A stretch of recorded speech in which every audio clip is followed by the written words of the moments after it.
어제에 이어 행감을 계속하겠습니다. 오늘 행정사무감사 대상부서는 환경자원사업소, 도서체육센터, 속초시 시설관리공단, 기획예산과 소관순이 되겠습니다. 먼저 환경자원사업소 소관사항에 대해 감사를 실시하겠습니다.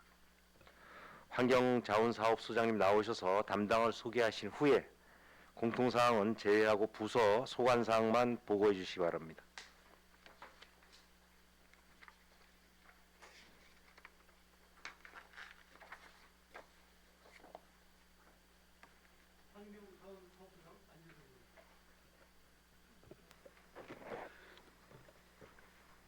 환경자원사업소장 안재석입니다.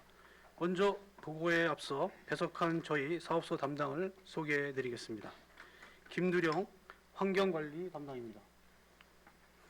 이재홍 환경시설 담당입니다.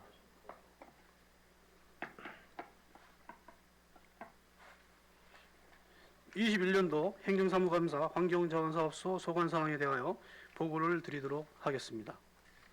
먼저 8쪽 1번의 폐기물 처리시설 폐기물 반입량 및 수입 내역입니다. 폐기물 반입량은 20년 기준 경우 총 반입량은 48,178톤으로서 19년 대비 2,889톤이 증가했으며 5.3톤이 증가한 일평균 132톤 정도가 발생되었고, 이 중 가연성 폐기물은 일평균 93톤으로 19년 대비 일평균 7.9톤이 증가했습니다. 소각시설인 처리 용량 80톤을 상회하고 있어 가연성 초과 물량 중 폐합성 수지와 폐목재료는 전문 업체에 위탁 처리했습니다. 반입 수수료는 13억 8,029만 천원으로서 19년 대비 1억 4,323만 8천원이 증가하였습니다.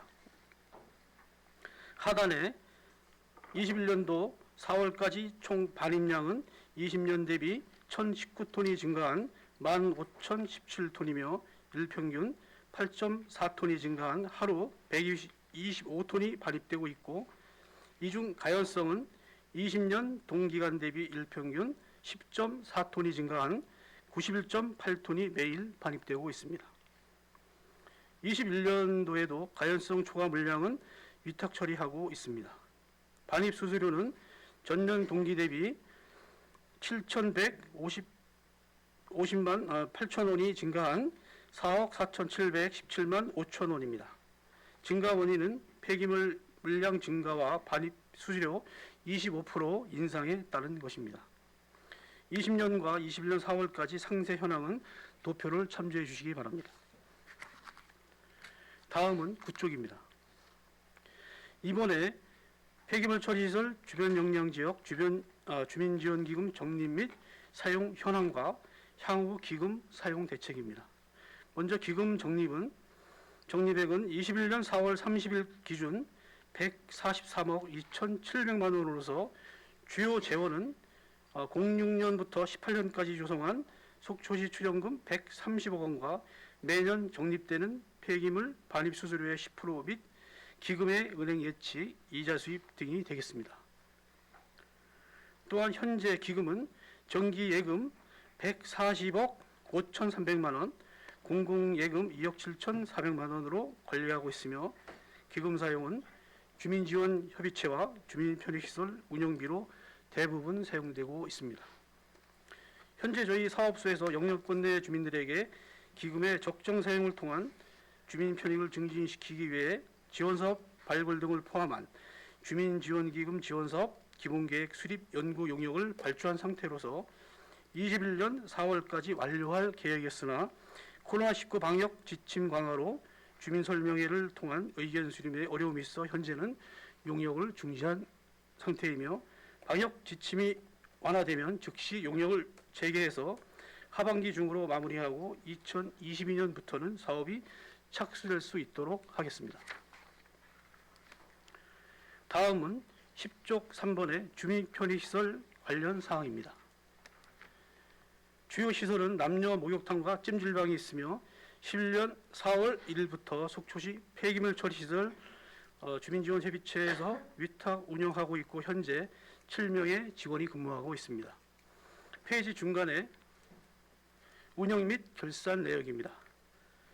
20년 수입은 19년 3억 5,269만 2천 대비 1억 1,054만 9천 원이 감소한 2억 1,44만 3천 원이며 지출은 5억 5만 8천 원으로 손익은 마이너스 2억 7,591만 5천 원입니다. 21년 1분기까지 수입은 3,455만 6천 원으로 지출은 9,925만 6천 원으로 마이너스 6,470만 원입니다. 20년 시설 이용객은 19년 11만 1,056명 대비 551명이 감소한 7만 6,505명입니다. 이 중 목욕탕과 찜질방 이용객 비율은 98.5%가 목욕탕 이용객입니다.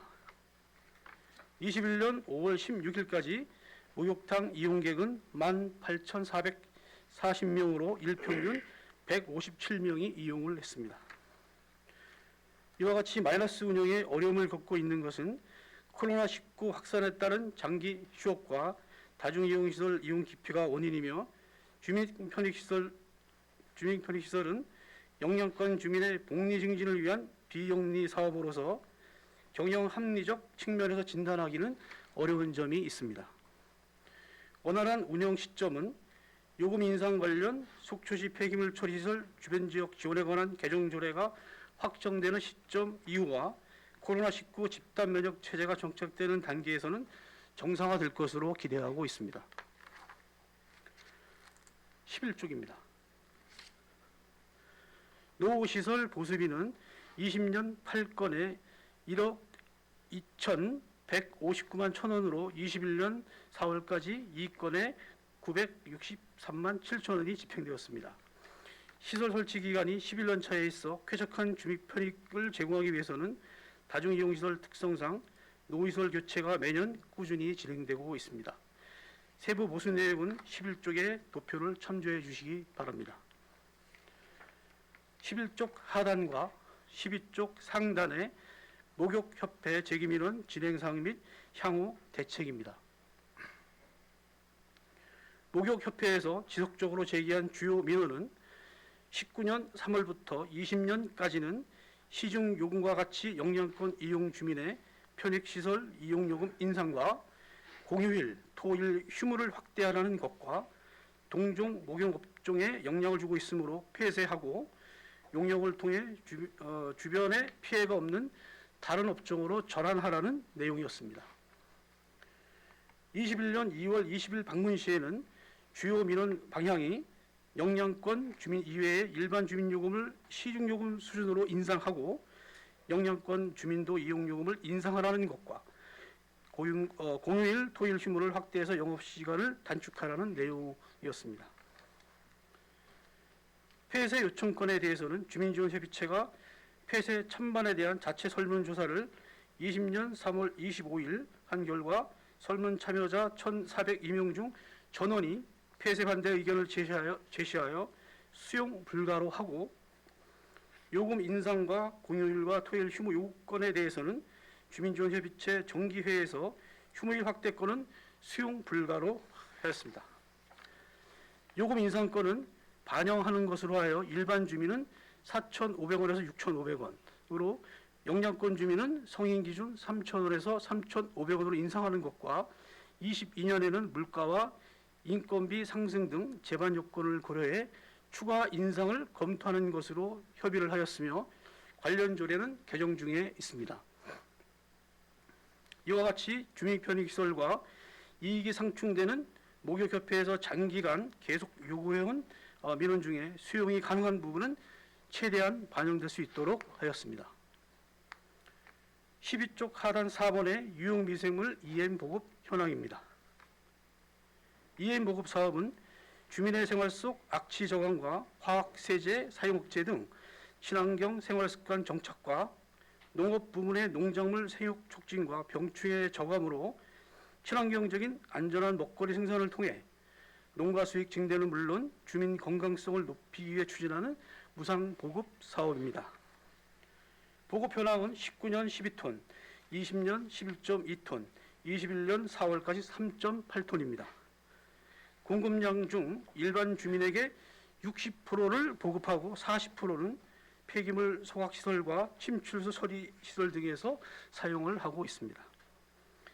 20년과 21년 상반기 중 보급량이 감소한 것은 코로나19 영향으로 각 동에 보급고자 했던 계획이 취소되었고 주민 활동이 위축된 것이 원인으로 판단되고 있습니다.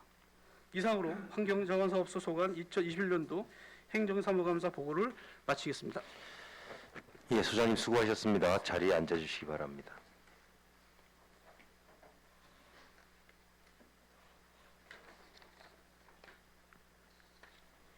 소장님께 알려드리겠습니다. 질의답변 과정에서 비공개가 요구되는 사안이 있을 경우에는 답변 전에 비공개 요청을 할 수 있습니다.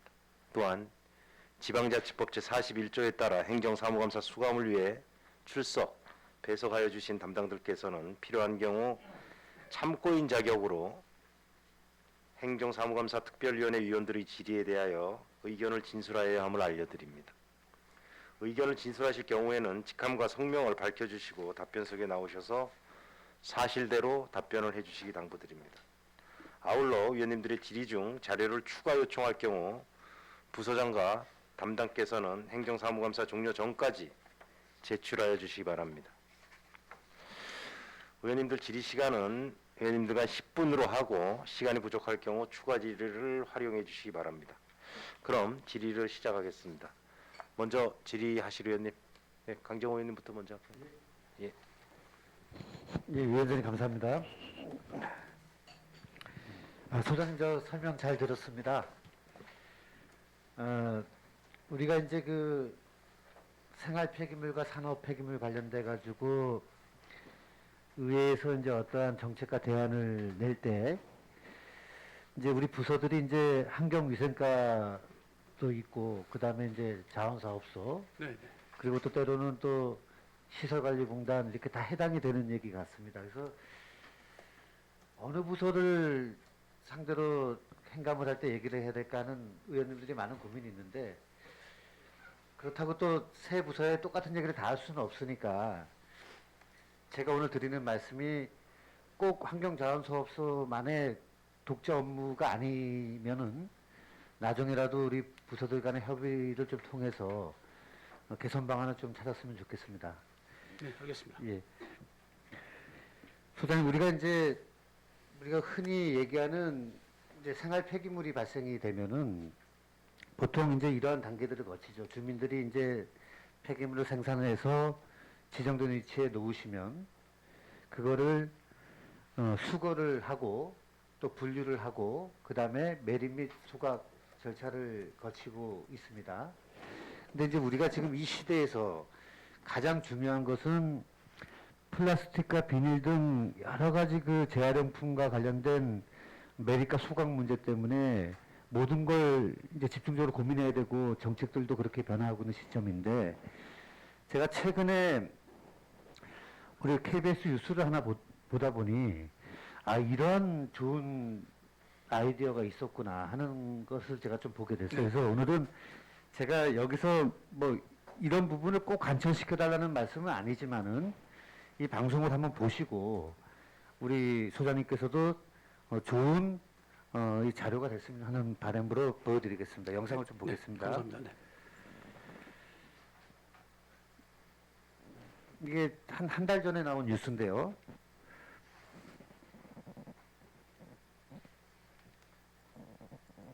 소리가 안 나오네요. 잠시만요. 다시 틀겠습니다. 춘천시가 민간 기업과 손잡 현대인들에게 플라스틱은 없어서는 안 될 유용한 자원이지만 썩지 않기 때문에 환경 오염의 주범으로 꼽히기도 하는데요. 강원 춘천시가 민간 기업과 손잡고 버려진 플라스틱을 재활용해 기름으로 만드는 사업을 추진합니다. 노지영 기자가 보도합니다. 농촌 전역에 버려진 폐비닐부터 일회용컵까지 일상생활 곳곳에서 넘쳐나는 플라스틱 쓰레기. 이런 폐플라스틱을 이용해 비닐과 플라스틱을 가득 담은 통을 분해 처리 시설인 응축비에 넣습니다. 기존에는 버려지던 비닐과 플라스틱을 분해 처리 시설에 넣으면 5시간이 지난 뒤 이렇게 재생유로 생산됩니다. 재활용 효율은 보통 60% 정도. 플라스틱 쓰레기 10톤을 넣으면 이런 재생유 6톤 정도를 얻을 수 있습니다. 이 기름은 발전소나 보일러, 농기계 등 산업용 연료로 사용됩니다. 플라스틱 재생유를 만들기 위해선 기존에는 섭씨 300도가 넘는 고열을 이용해야 했습니다.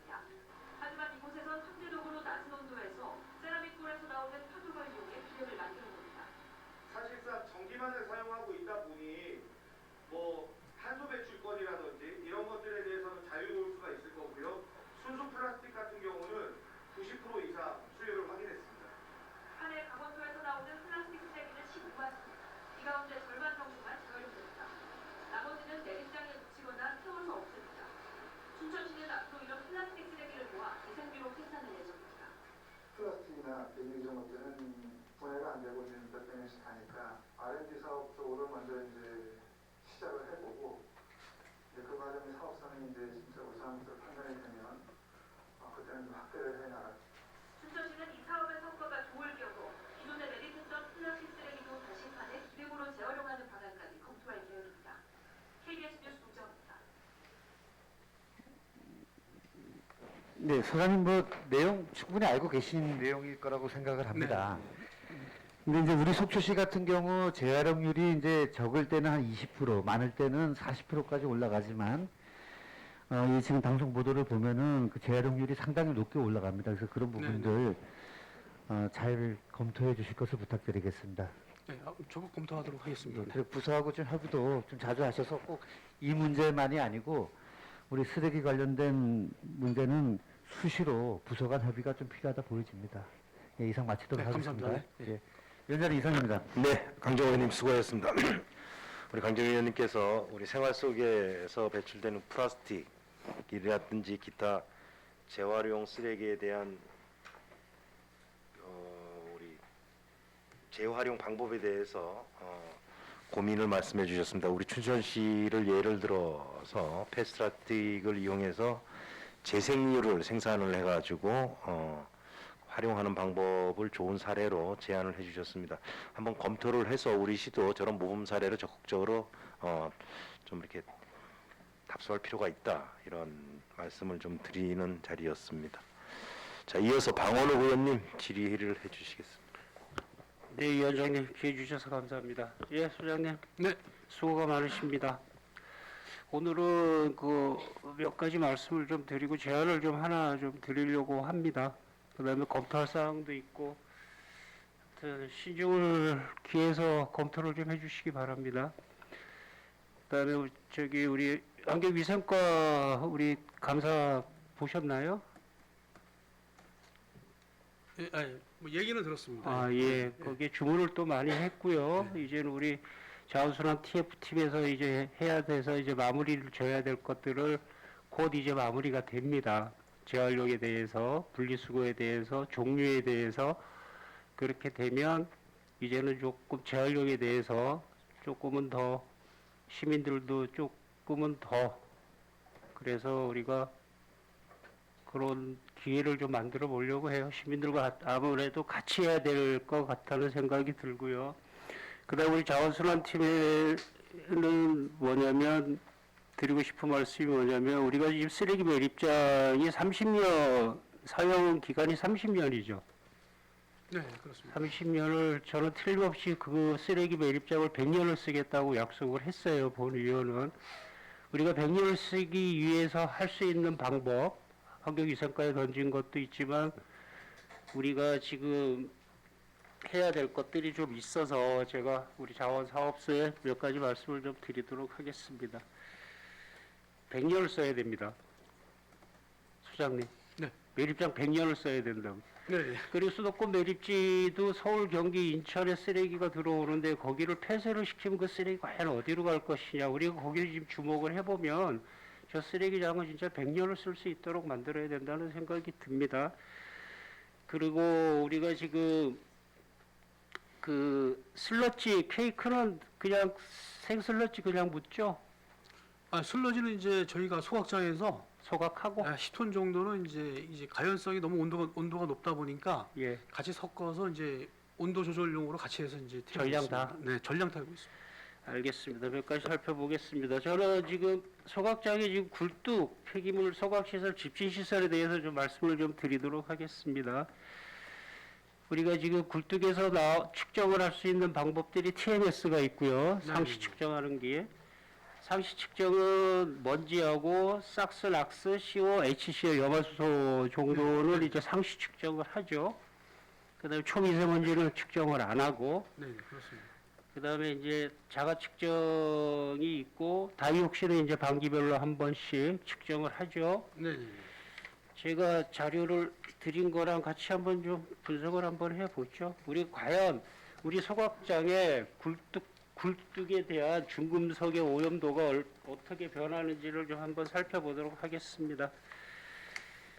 일단은 비교를 해야 되겠길래 지금 두 가지 자료를 지금 보내드렸는데, 우리가 10가지를 지금 중금속을 측정을 해요. 10가지죠. 암모니아서부터 시작해서. 네, 그렇습니다. 네. 10가지요. 네. 거기에 보면 매연, 암모니아, 황화수소, 푸름, 알데히드, 불소, 이황화탄소, 브롬, 벤젠, 시아나수소, 카드뮴. 이 실험을 왜 할까요? 이건 배출이 되면 안 되기 때문에 지금 하는 거잖아요. 그죠? 네, 네. 그래서 한 가지를 좀 알아보도록 하겠습니다. 우리가 그 연도별로 좀 비교를 해보면, 일단 암모니아가 기준이 30 ppm이에요. 근데 0.155, 이게 18년도 거예요. 지금 비교하는 거는 19년도 거고. 그런데 암모니아가 지금 19년도 거를 보면 4.079가 나왔고, 18년도에는 0.155가 나왔거든요. 이 굴뚝에 뭔가의 변화가 있는 거예요. 쓰레기 성상에 따라서 변할 수도 있어요, 소장님. 네, 이거는. 그렇습니다. 네. 이 데이터는 여름에 측정을 했느냐, 겨울에 측정을 했느냐에 따라서 데이터의 변화는 있어요. 네. 그렇지만 우리가 비교로 검토를 한번 해봅시다. 그다음 황화수소 같은 거는 메틸렌 블루법이라고 이 참 추출하기가 좀 힘든 실험법인데, 황화수소가 18년도는 0.528, 19년도는 불검출이에요. 그러니까 이 변화가 있어요, 조금씩. 네. 그러니까 이쪽 거는 제가 보기에는 봄에 한 것 같고, 이쪽 19년도는 겨울에 한 것 같아요. 그래서 이 변화가 조금 있을 수 있습니다. 그런데 우리 벤젠을 한번 볼까요? 18년도는 불검출인데 19년도는 0.063 ppm이에요. ppm이라는 단어는 100만 분의 1이거든요. 엄청나게 작은 양이에요. 이게 GC 질량 분석기라고 이 기계 하나 자체가 이 방만 해요. 그래서 아주 추출하기가 아주 상당히 힘든 시험법인데 데이터가 지금 수치가 나오기 시작을 하죠. 그래서 그 밑에 보면 시아나수소가 있죠. 청산가리라고 하는 건데 시아나수소도 불검출되는 게 0.053, 아주 미세한 양이지만 나오기 시작을 하고 있다는 거죠. 그렇다고 보면 우리 지금 소각시설 굴뚝에서 나오는 중금속을 측정 결과가 조금씩은 변화가 있다. 그렇게 생각을 해보면 저는 이렇게 좀 제안을 좀 하고 싶습니다. 그리고 점점 갈수록 이제 소각장 수리하는 기간도 조금씩 길어질 거고, 매년 뭐 수리하는 기간이 조금씩은 길어지리라고 봅니다. 지금 이 상태라고 그러면 고장도 좀 날 거고, 세워서 불을 끄고 고쳐야 되는 상황이 생기죠. 네, 그렇습니다. 정기 점검도 있고, 정기 점검도 문제가 있고. 되면 수리하고 있습니다. 근데 우리 지금 쓰레기의 발생량은 계속 늘고 있고, 재활용은 재활용대로 빼고 소각은 소각대로 하더라도 미처 못하는 부분은 솔직하게 얘기하면 매립도 하죠. 지금 저희가 이제 전량 위탁 처리를 하고 있는데 그 2차 매립지 조성공사 관련해 가지고 이제 그 하부 다짐 공사 필요한 부분에 예. 압축 쓰레기를 일부 이제 넣고 있습니다. 그쵸? 이렇게 해가지고는 매립장을 100년을 절대 쓸 수 없다. 어떻게 생각하십니까?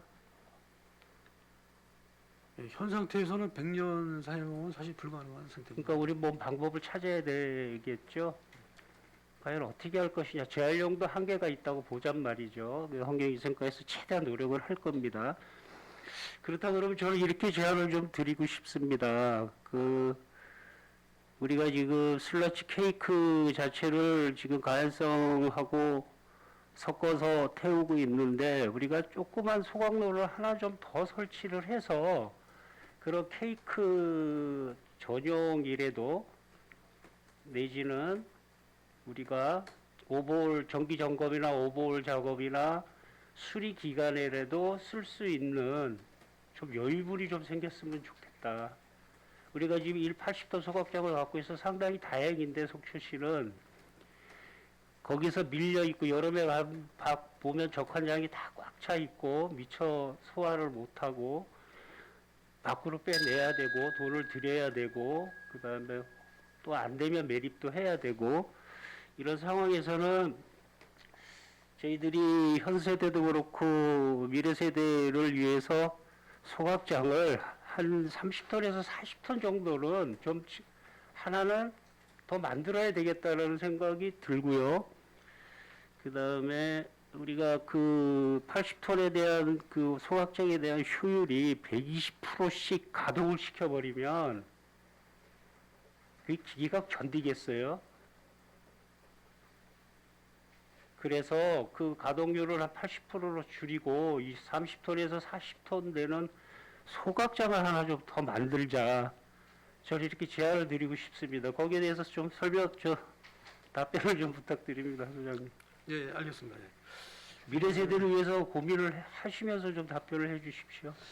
현재 저희는 이제 현재 상태에서 그 이제 잉여되는 이제 가연성 쓰레기는 위탁 처리를 하고 있는데 저희가 이제 그 소각 원가를 보면은 2020년도에 19만 원 정도 예, 원가가 그 정도 갈 높겠고요. 겁니다. 예. 이제 그 원가는 이제 보통은 이제 한 17만 원대에서 20만 원 사이를 이제 오르내리는 것 같아요. 이제 유지 보수비가 많이 들어가면은 좀 더 원가가 좀 높게 책정되고 또 그렇지 않으면은 뭐 좀 낮게 되고 평균 한 톤당 한 17만 원 정도에 18만 원 사이가 되지 않나 이제 이렇게 보고 있거든요. 저희가 가연성 폐기물을 위탁 처리하고 있는 것이 현재 톤당 가연성은 17만 680원 정도에 하고 있고 폐목재료는 한 6만 7천 원 정도. 예. 그래서 이제 원가 분석 면에서는 위탁 처리하는 것이 이제 효율적인데 그 외부의 이제 그런 어떤 기초 시설 이런 처리 문제를 전량 이제 의존하는 것은 문제가 좀 있기는 장기적으로 봤을 때는 갈수록 불가능하다고 네. 저도 생각합니다. 그래서 아까 말씀하신 대로 한 30톤에서 40톤 정도 물량을 이제 뭐 필요할 수도 있는데 그런 부분들은 저희가 이제 만약에 40톤을 예상한다면은 톤당 저희가 이제 그 설치비가 현재 가격으로 봤을 때는 한 3억 7,200 정도 톤당 이제 설치비가 들어거든요. 부지 예. 사용료를 제외하고. 예. 그럼 한 150억 정도가 이제 소요되고 그 중에 국비가 한 50% 정도 지원이 가능한데 가능하죠. 예, 그거 이제 설치 이후에 이제 운영비나 이런 것까지 인원까지 같이 확보한다면 사실 이제 저희가 한 1년에 한 49억, 뭐 50억 좀 안 되게 이제 소각로에 운영비가 들어가는데 그렇게 따지면은 이제 저는 이렇게 저기 위원장님 한 3분만 더 추가질이 없습니다. 추가 질의를 안 하고 3분만 더 시간을 주시기 바랍니다.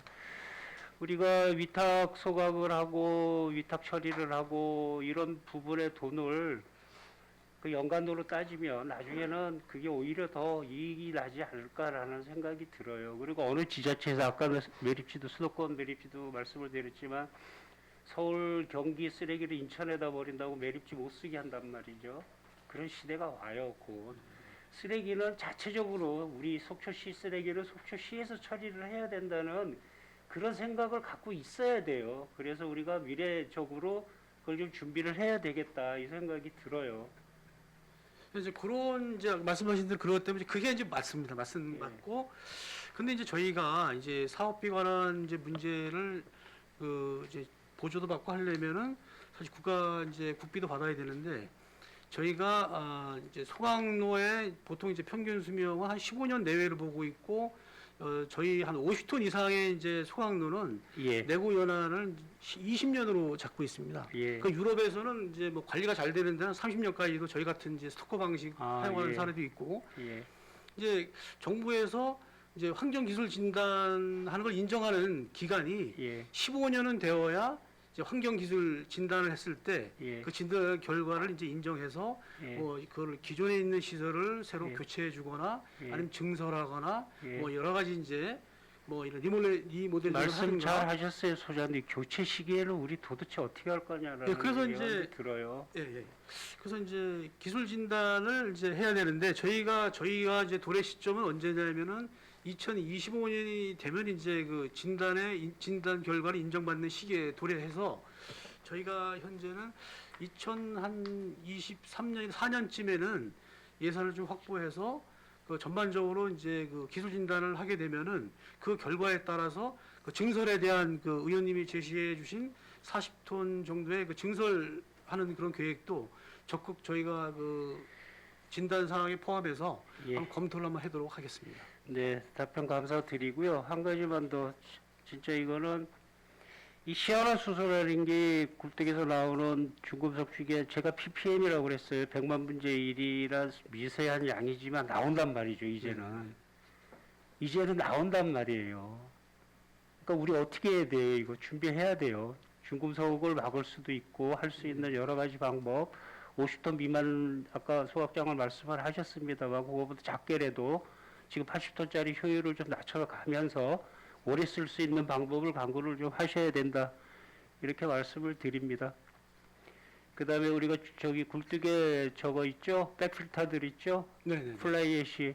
네. 절대 밖으로 나가면 안 됩니다, 그거. 네, 알겠습니다. 백필터를 자주 교체해 주시고, 예, 하여튼 우리 직원 여러분들의 노고에 감사드리고요. 미래 세대를 위해서 고민을 좀 해주시기 바랍니다. 네, 알겠습니다. 답변 감사합니다. 이사입니다, 위원장님. 예, 방원우 의원님 수고하셨습니다. 우리 쓰레기 매립장이 지금 사용 연한이 30년 정도로 돼 있는데 코로나 장기화로 인한 비대면 사회로서의 전환으로 쓰레기 배출량이 증가함에 따라서 쓰레기 대란이 올 것을 대비한 쓰레기 매립장 100년 사용에 대한 제안을 해주셨습니다. 특히 이제 굴뚝에서 지금 암모니아나 황화수소, 그 다음에 시황화수소, 벤젠 등의 측정 수치가 점점 높아지는 걸로 봐서는 또 이것 또한 점검에 대한 시기가 도래한 것으로 보여지고 있어서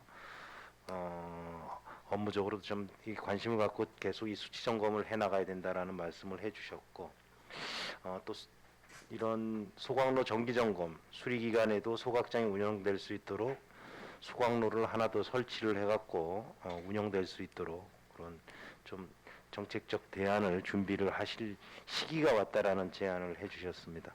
방호르 의원님 수고하셨습니다. 이어서 김명길 의원님 질의해 주시겠습니다. 예, 위원장님 감사합니다. 안재석 소장님을 비롯한 부서 공무원 여러분들 이제 조금 있으면 이제 성수기인데요. 또 이 쓰레기 대란이 벌어질 텐데 현장에서 참 고생이 많으세요. 주민전 협의체와의 어떤 그 소통 문제에 있어서도 또 적극적으로 노력해 주시는 점 좀 감사하게 생각을 하고요.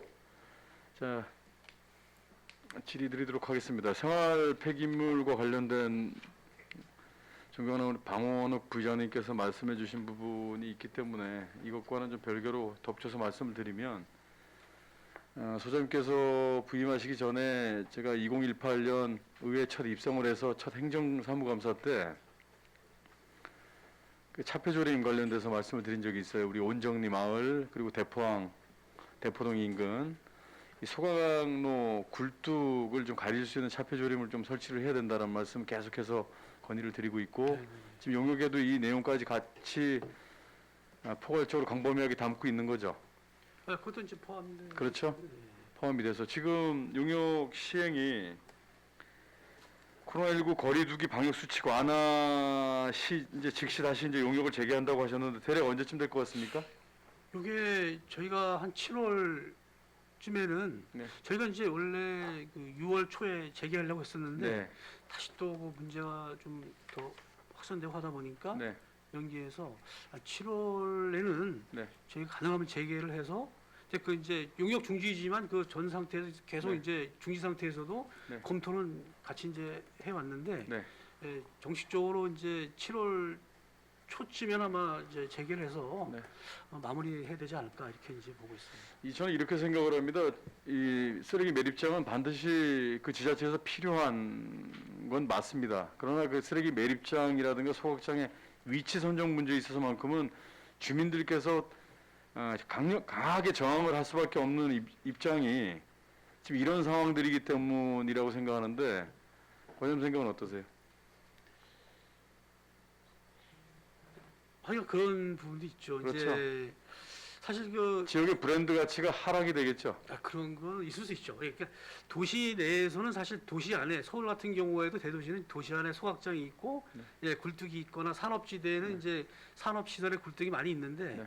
사실 이게 동해안에는 자연환경이 워낙 또 수려하고 네. 그 경관도 좋고 이렇게 하다 보니까 그 굴뚝이나 뭐 산업시설 같은 이런 이제 소각로와 굴뚝도 사실은 주민들 입장에서는 충분히 그렇게 생각할 수 있다고 생각됩니다. 주민들 입장에서는 충분히 그렇게 생각할 수밖에 없는 상황이고요. 그리고 이런 것과 관련돼서 그래도 이제 최소한의 좀 장치를 마련했던 게 주민 지원 기금을 이제 만들어 주신 거란 말이에요.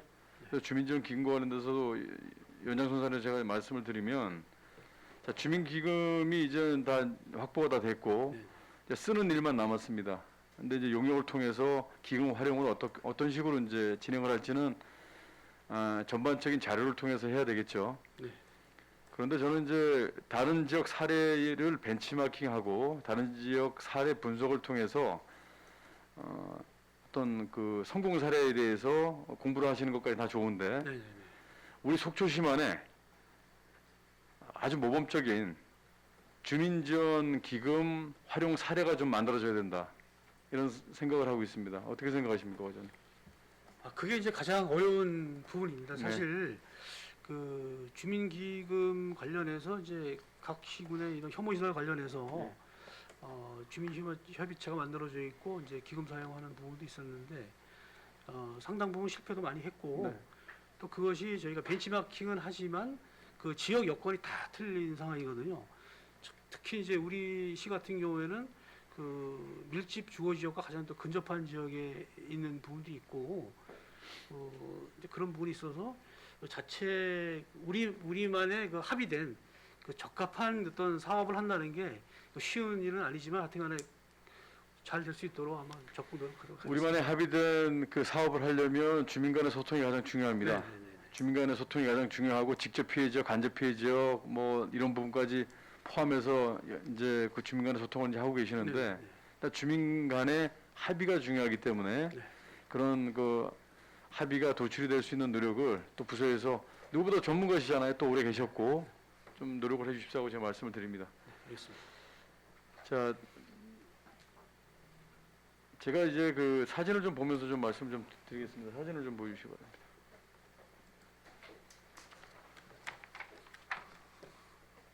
자, 이제 매립하는 제가 이거 왜 보여드렸는지는 아시잖아요, 그죠?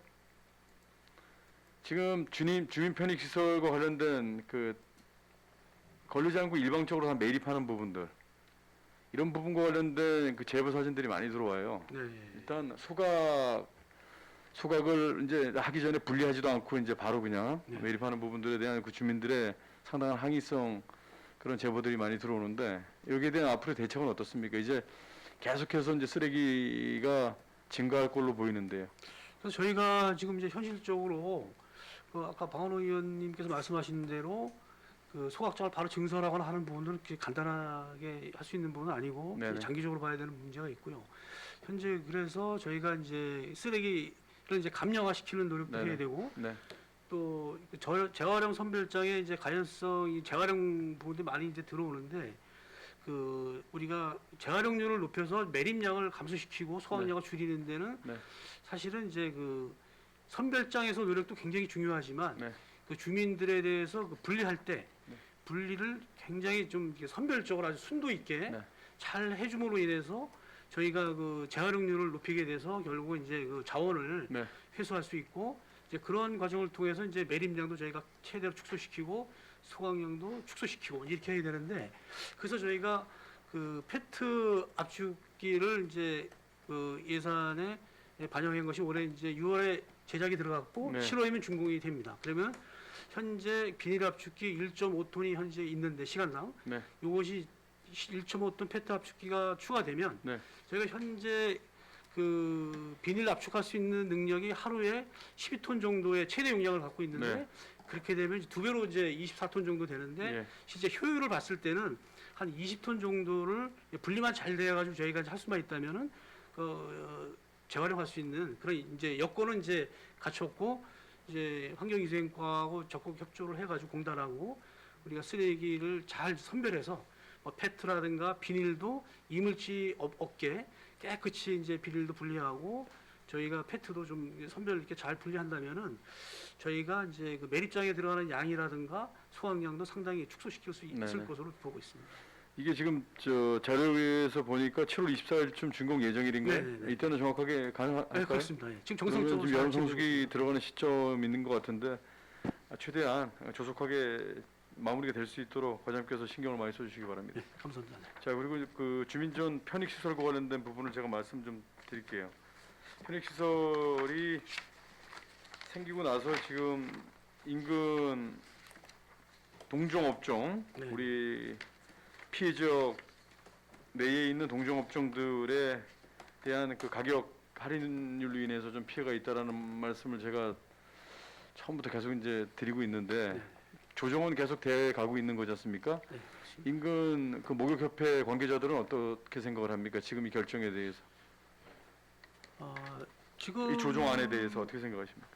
당초에는 이제 폐쇄도 요구했지만 이제 그건 불가능한 상태다 보니까 네. 이제 이용 요금을 이제 시중 일반 요금으로 이제 맞춰달라. 네, 그래서 저희가 6,500원으로 했는데 네. 그 부분에서는 크게 이의가 없는 걸로. 지금 당초에 우리가 2011년 4월 1일부터 15년 8월 30일까지는 24시간 주민 편익 시설을 운영했단 말이에요.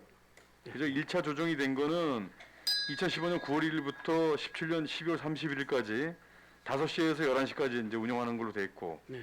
2차도 또 2018년 1월 1일부터 21년 1월 현재는 5시에서 또 10시까지로 또 축소가 됐고, 또 그 조정안이 또 나왔단 말이에요. 네, 계속 네, 이제 동종업종, 제가 항상 우려했던 부분은 뭐냐면 주민 편익 시설과 관련된 부분은 막대한 예산이 또 확보가 돼 있고 어떤 재투자를 할 수 있는 시스템이 잘 돼 있는데, 우리 개인 사업자 같은 경우는 지금 재투자 목욕업 하시는 분들이 재투자하기가 상당히 지금 어려운 시기에 있다. 이 코로나19로 소상공인들, 자영업자들 상당히 지금 어려운 시기에 있으니까 이런 부분 잘 유념해 주셔서 주민지원 협의체 위원님들과도 지금 잘 소통하고 계시니까 이런 부분 잘 감안해서 앞으로도 계속적인 소통을 부탁드릴게요. 네, 그렇게 하도록 하겠습니다. 네, 이상입니다, 위원장님. 예, 김명길 의원님 수고하셨습니다. 많은 말씀을 해주셨습니다. 우리 생활 폐기물, 소각로, 특히 굴뚝, 차폐조림은 지속적으로 요구를 하셨다는 말씀을 해주셨고, 우리 주민지원 기금 기본계획 수립 용역이 코로나 때문에 지금 현재 중지 상태인데 빠른 재개를 통해서 청사진을 제시를 해달라는 말씀을 해주셨습니다. 그리고 우리 시만에 우리 지금 주민지원기금 사용 성공 사례를 한번 만들어보자라는 고민을 같이 하자는 말씀을 해주셨는데 그 중심에는 주민들 간의 소통이 제일 중요하다. 그래서 민민 갈등이 일어나지 않도록 중간에서 행정 역할을 좀 잘해달라는 주문이 있으셨습니다. 그리고 제대로 분리 작업이 안 되고 매립되고 있는 사례들이 빈번하게 제보가 되고 있다는 말씀을 해주셨습니다. 그 중심에는 우리 시민들이 성숙된 시민의식으로 제대로 된 재활용 쓰레기 분리 배출이 가장 우선이 돼야 된다라는 말씀을 또 해주셨습니다. 마지막으로 우리 주민 편익 시설, 사우나, 동종업계하고 갈등이 지속적으로 계속 반복이 되는데 이러한 부분도 시간을 갖고 서로 간에 협의 테이블을 통해서 이견을 좀 좁혀나가자는 말씀을 해주셨습니다. 김명길 의원님 수고하셨고요. 유혜정 의원님 질의해 주시고. 네, 과장님.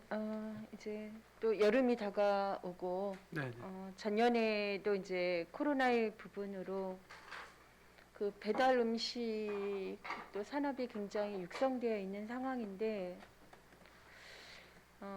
매일 그 20톤 이상이 더 반입이 되는 상황 때문에 굉장히 몸살을 앓았었던 네, 네. 그 상황인데 올해는 또 어떤 상황으로 지나가야 될지 좀 걱정이 됩니다. 네, 네. 네. 지금 페트병이나 이제 플라스틱 수거에 관한 부분들이 강화가 되고 있는데 제가 보기에는 이제 환경자원 사업소가 그냥 들어오는 반입되어지는 것들 처리하시기에 이제 급급하신 부분도 물론 있겠지만 이전에 환경위생과에 이제 계셨잖아요, 그렇죠? 네, 네. 그래서 이게 정책적으로 함께 좀 검토하고 논의하고 뭐 이런 자리가 좀 있습니까? 저희가 이제 환경위생과하고는 분리배출과 관련해서 네. 올 이번 달 초에도 협의를 같이 한 적도 있고 공단하고 같이 네, 네. 그래서 이제 자주 협의를 하고 그런 상태입니다. 네, 그래서 그 정책에 대한 논의나 또 이런 처리를 맡고 있는 상황들에서의 어려움들 이런 부분들이 환경위생과 안에서 같이 좀 자원순환 팀하고도 또 논의가 좀 됐으면 합니다. 네, 네. 그렇게 계속 지속하도록 하겠습니다. 네. 올해 이제 중요한 그 주민지원기금 이제 연구 용역이 끝나게 되면 지난번에 중간 보고에도 저희 있었잖아요, 그죠? 네, 네.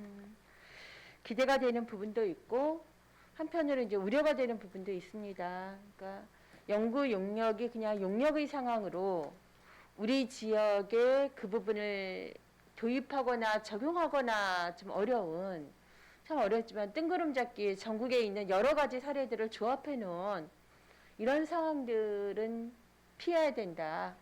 남아 있는 시간 동안 혹여 이제 코로나 상황이 조금 완화가 되면 이제 재개하실 상황들인 네, 건데 그렇습니다. 그 마지막에 지금까지 추진해 왔던 것들을 어떻게 정리해내는가. 예, 저희 지역이 로컬에 맞게끔 네, 네, 좀 네. 올 수 있도록 이거는 이렇게 표현하면 어떨까요? 그 연구 용역 하시는 분들은 아주 달달 볶아야 될 것 같아요. 그래서 저희가 네. 우리 계장님하고 또 담당 네. 직원이 같이 용역해서 몇 차례 네, 또 협의도 했고 네, 용역해서 직접 이제 용역 중지지만 방문해서 네, 그것도 하고 또 현지 네, 또 와서 저 확인 좀 하자고 해서 원래는 이제 그 어제 오기로 했었는데 네, 조금 뭐 기상이 안 좋고 어렵다 그래서 이제 뭐 다음 주나 네. 이게 이제 와서 또 용역 중지 상태라도 저희가 계속 협의를 해서 네. 저희들 가장 그게 이제 어려운 부분입니다, 사실.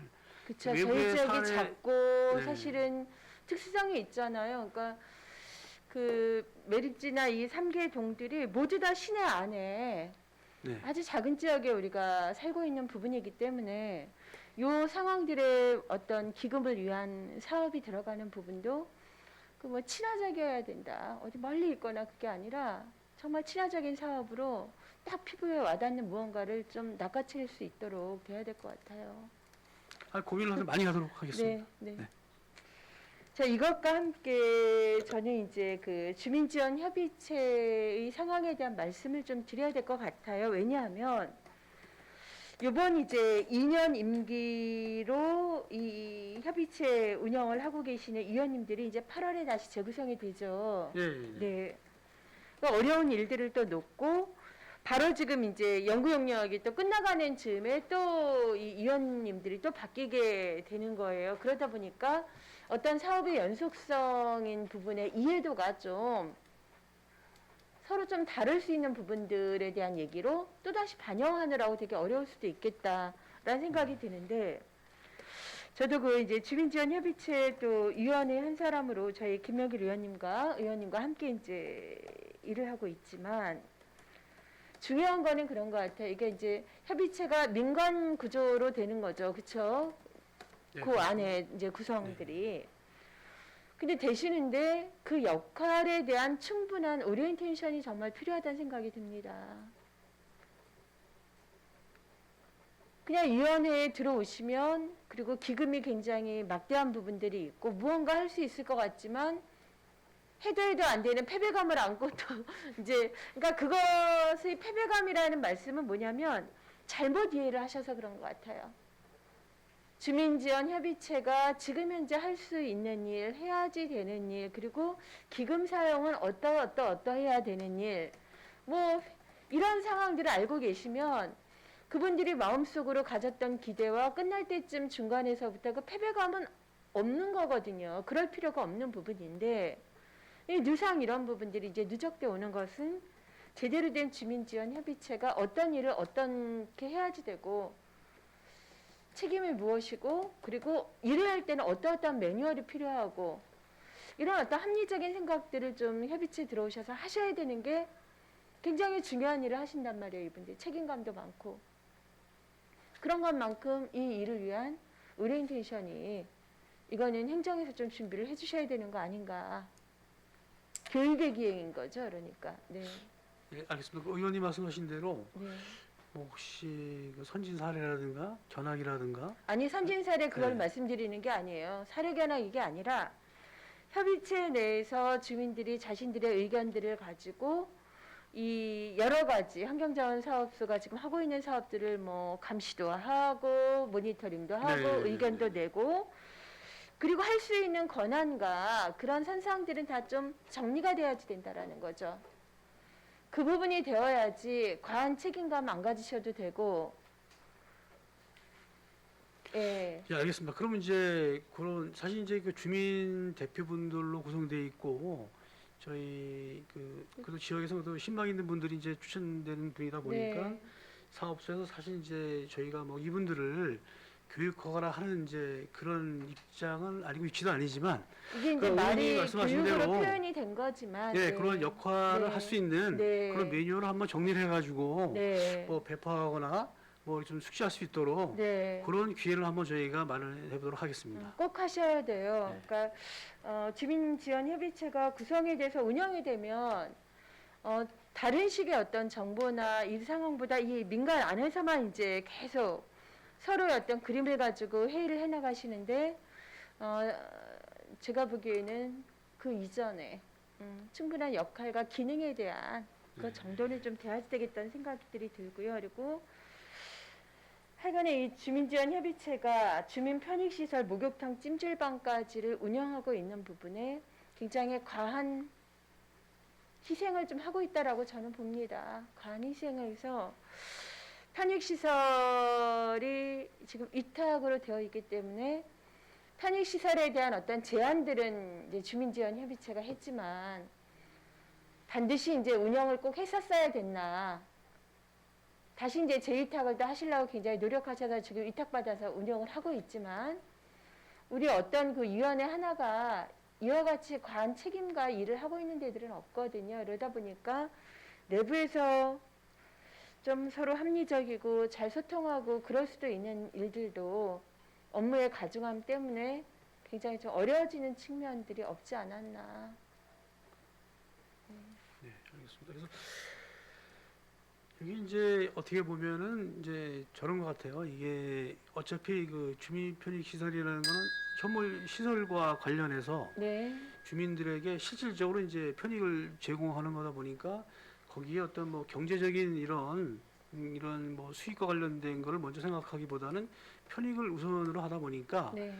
그 주민 그 영향권 내 주민 대표분들이 네. 운영하는 게 맞지 않느냐라고 해서 다소 저희가 이제 제가 표현은 뭐 마이너스 운영이라고 했지만 그래서 제가 적자라고 표현을 안 한 것이 적자는 아니죠. 예, 주민에게 약간 이제 편익을 그 맞습니다. 적자가 아니라 네. 마이너스 영리가 부분은 아니죠. 오히려 네. 그 주민들에게 그만한 편익을 제공한 네. 것으로 이렇게 볼 수 있다면은 글쎄 이게 주민협의체에서 해야 되는지 아니면 이제 영리를 목적으로 한 제3이라든가 아니면 또 다른 아니 그냥 비영리단체 고민을 좀 해볼 필요가 있다라는 거예요. 고민 한번 해보겠습니다. 네, 네. 2년마다 바뀌고 있는 위원회가 이 편익시설의 운영권을 맡아서 운영을 또 그때마다 이걸 해나간다는 게 참 무겁더라라는 일단은 말씀을 드리고 네, 알겠습니다.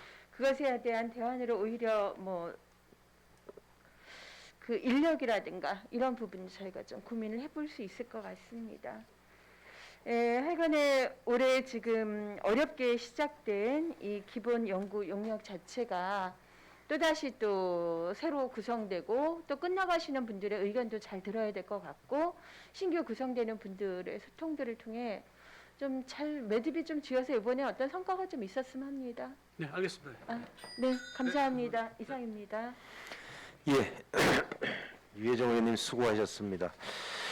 코로나 장기화로 배달 음식이 성장되면서 페트병 등 재활용 쓰레기 배출이 많아진다. 이거에 대한 정책적 고민을 환경위생과가 좀 긴밀히 하고 있는지에 대한 주문이 있으셨고요. 주민 지원 기금 용역과 관련돼서 용역 과정과 진행이 전국의 뭐 성공 사례를 모아놓는 용역 결과로 진행이 되면 안 되고 우리 지역의 특성과 문화, 그 다음에 주민 정서가 반영될 수 있도록 하여야 한다는 주문이 있었습니다. 우리 주민지원협의체가 2년마다 이제 재구성이 되는데 올 8월달에 또 다시 이제 구성이 됩니다. 여기 의원님들이 이제 돌아가면서 두 분씩 그 주민지원협의체 위원으로 활동을 하는데 매번 구성될 때마다 좀 안타까운 것들이 그동안 논의되고 진행되었던 내부적인 문제라든지 주민지원기금의 사용 방향이라든지 이런 것들이 주민지원협의체가 2년마다 새로 구성이 되면서 연속성이 없이 원점에서 새로 진행이 되는 경우들이 많다. 그래서 이러한 부분들을 좀 부서에서 중심을 잡고 행정적으로 정책적으로 좀 주민지원협의체에 대한 많은 조언을 좀 해줄 필요가 있다. 그런 말씀을 좀 해주셨고 주민 편익 시설 역시 경제성을 논하기보다는 주민의 복지 증진을 위한 시설이기 때문에 뭐 이익보다는 주민들의 편익을 우선하는 개념으로 운영이 돼야 되지 않나라는 말씀을 해주셨습니다. 유혜정 의원님 수고하셨습니다. 이영순 의원님 마지막으로 질의해 주시겠습니다. 네네, 마지막 질의입니다. 네, 소장님, 그 쏟아지는 쓰레기에 또 일일 적정량을 초과한 밥원에 엄청난 스트레스가 많이 쌓이죠. 네, 네, 그렇습니다. 네, 직원분들도 어려운 환경 속에서 고생하신다 말씀드리겠습니다. 감사합니다. 네, 거기에 부산물이 미생물 EM이죠. 거기서 나오는 EM. 예. 그게 이제 EM 보급이 제 생각을 꽤 됐어요. 몇 년도부터 시작했죠, EM이? 저희가 이제 직금 시설로 배양을 해서 한 거는 한 10년 됐고 10년이 넘었죠. 그 전에 예. 전에도 이제 거의 조금씩 나왔는데 15년 한 20년 가까이 되는 것 같습니다. 네. 근데 아직까지도 그게 이제 그 EM이 자리를 못 잡고 있어요. 그죠? 네. 왜 그럴까요? 이렇게 좋은 생물학적, 화학적도 아니고 네. 친환경인데. 우리가 그러면 일일 생산량이 12톤 정도 되나요? 네, 12톤 정도 됩니다. 네. 지금 최대가 아니라 최소로 그냥 EM 생산하는 거죠? 네, 그렇습니다. 네. 최대면 얼마까지 할 수 있을까요? 저희가 1년으로 따지면 저희가 한 30톤 정도까지도 보급을 할 수가 있는데 네. 저희가 이제 그 소모내는 양을 보면서 이제 배양을 하기 그렇죠. 때문에 또 원가도 네. 들어가니까. 네, 그렇습니다. 네네. 그런데 이게 이제 그 친환경으로 농가에도 좋고, 네. 가정에도 좋고, 완전 뭐 가축을 키우는 또 축사에도 좋고. 네. 물론 이제 그 남으니까 소각 시설 뭐 침술수 처리에도 네, 되겠지만 네. 효과가 있으니까 또 그렇게 느꼈죠. 네. 상당히 좋습니다. 네네. 어떻게 하면 이게 좀 그 생활화를 할까요? 저희가 이제 작년도에도 이제 의원님께서 이제 지적해 주셔가지고 네네.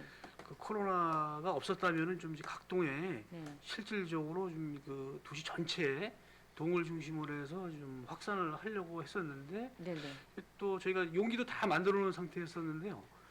이 갑작스레 코로나가 터지다 보니까 이제 모든 게 기간마다에다가 좀 이렇게 협조 공문을 보내든지 예. 아니면 실질적으로 용기를 갖다 놓는다든지 예, 그래서 예, 그런 건 한번 저희가 페트병이 지금 쓰레기로 남아 돌잖아요.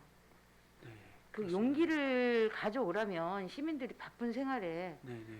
참 어려움이 많습니다. 왜냐하면 네. 생각은 있는데 몸이 안 따라주거든요. 네, 그래서 네, 페트병 수거하잖아요, 저희가. 네, 네. 재활용할 수 있잖아요, 페트병을. 그 이제 재활용이 좀- 좀 어려운 게 지저분하면은 좀 안 갖고 가는 경향이 있으니까 저희가 가능하면 깨끗한 걸 이제 구입해서 네. 하거든요. 또 예. 인력적인 또 문제가 있죠. 예, 이게 이제 하시려면. 병에다 담으면 예. 그게 이제 아무래도 이제 재활용품이라는 것이 그 물병이나 이런 거 깨끗하게 들어오면 이제 사용이 가능한데 예. 여러 가지 섞인 가운데서 재활용품을 이제 선별해내면 거기에 사실 좀 지저분한 부분이 있고 좀 냄새가 나고 그러다 보니까 좀 어려운 점이 자원봉사센터가 있습니다. 인원들이 많잖아요. 네. 봉사자들이. 네, 네. 그럼 그런데 기관에 이렇게 해서 협조해서 네, 저희가 한번 검토해 예, 보겠습니다. 그렇게 연계해서 했으면 네. 보급이 잘 될 것 같은데요.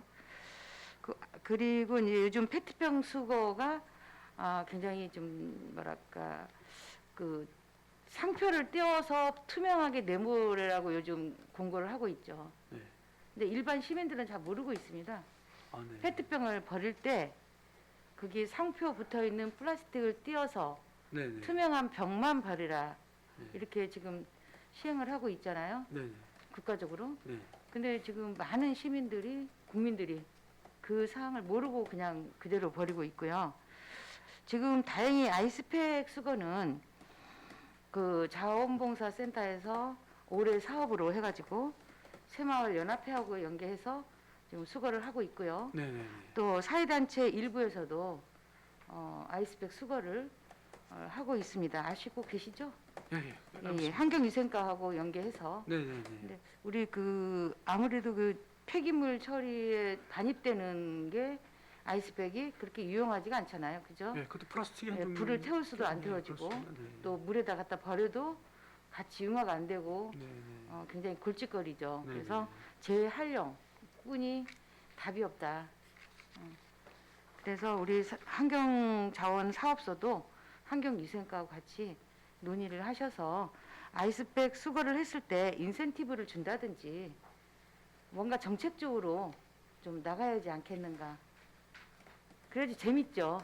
재활용을 해도 네. 갖다 수거를 네, 해도 알겠습니다. 네. 그래도 재밌는 부분이 있거든요. 인센티브 좀 생각을 해봅시다. 건전지 수거는 지금 어떻게 하고 있습니까? 건전지는 지금 환경위생과에서 그렇죠. 그렇게 하고 있습니다. 근데 이제 그 건전지 같은 경우도 지금 친환경 때문에 건전지 사용이 훨씬 배가가 됐죠. 네. 많죠. 예, 그렇습니다. 그 아이스팩하고 건전지하고 이렇게 같이 정책을 묶어서 좀 하시면 어떨까 하는 생각입니다. 네, 감사합니다. 환경위생과하고 잘 협의해가지고 네네. 원활히 잘 처리될 수 네. 있도록 저도 연락하겠습니다. 아이스팩 수거하고 있습니다. 알겠습니다. 네. 네네. 많이 협조해 주십시오. 네. 네. 감사합니다. 이상입니다. 예, 이영순 의원님 수고하셨습니다. 유해 미생물 EM 보급 사업이 한 15년, 20년 다 돼가는데 아직도 그렇게 활성화되고 있지는 않다. 물론 환경자원사업소만의 문제는 아니고 한 7년, 6년 전에 시설관리공단에서도 EM 보급 사업을 한번 한 적이 있었는데 네. 그때뿐이었던 것 같습니다. 이게 아직까지는 인식의 전환이 좀 필요한 것 같고 페트병 분리배출하는데 이제 상표를 떼어서 이제 분리배출을 해야 되는데 아직 그 시민 홍보가 부족하다 이 부분에 대해서 좀 홍보를 좀 해주셨으면 하는 말씀을 해주셨고 우리 자원봉사센터에서 아이스팩 수거 행사를 정기적으로 하고 이사로 아이스팩 수거 사업을 정기적으로 한다 이런 재활용 수거를 하는 행사를 하는 단체들에 대한 어떤 인센티브 정책을 좀 고민해달라는 말씀을 해주셨고 이것도 물론 환경위생과랑 해야 되겠죠, 그죠? 환경위생과에서 해야 될 사업인 것 같은데 최근 들어 건전지 배출량이 증가를 하고 이것도 또 분리 배출을 해야 되는데 아직도 그런 것들이 잘 안 된다. 환경위생과랑 좀 긴밀히 협의를 해달라는 당부의 말씀이 있었습니다. 이영순 의원님 수고하셨습니다. 또 추가 질의 없으시죠? 예. 수장님 장시간 수고하셨습니다. 우리 의원님들께서 쓰레기 매립장 운영과 전반적인 문제에 대해서 이제 제기를 해주셨고, 특히 이제 주민지원협의체와 관련된 주민 편익시설 운영, 그다음에 주민지원기금 사용 방향에 대한 용역 결과에 대해서도 방향을 어떻게 가야 될지 주문을 해주셨고, 그리고 최근 코로나 장기화로 재활용 쓰레기 배출이 많이 되는데 이거에 대한 좀 대책과 특히 이런 플라스틱 재활용 쓰레기를 에너지원으로 재생산하는 부분들도 한번 예산의 부분에 있겠지만 고민을 해달라는 많은 주문들이 있었습니다. 소장님 장시간 수고하셨고요. 더 이상 질의하실 의원이 없으므로 환경자원사업소 소관에 대한 감사를 모두 마치고 원활한 감사 진행을 위해 잠시 정의하고 11시 10분에 속개하겠습니다.